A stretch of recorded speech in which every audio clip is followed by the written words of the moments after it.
Отгон коров. Вышли из Белькея в районе Куранды. Двигаемся в сторону эвакопункта. Так выглядела эта картина 12 мая.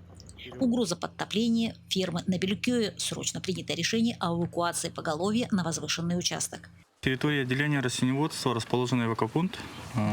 И, как вы уже сказали, перед паводковой обстановкой, перед большой водой мы успели перевести телят 2024 года в количестве 140 голов.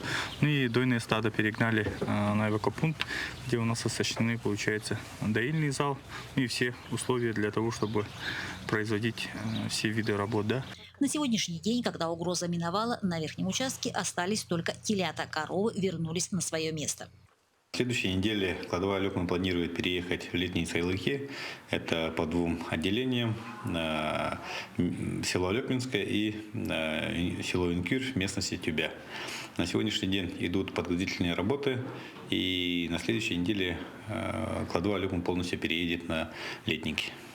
В этом году подготовка и встреча скота на летнике происходит традиционно. Ежегодно перед переездом предприятие осуществляет где-то косметический ремонт, где-то строительные монтажные работы и так далее. В общем, как подготовят летники, предприятие переедет в Сайлыки.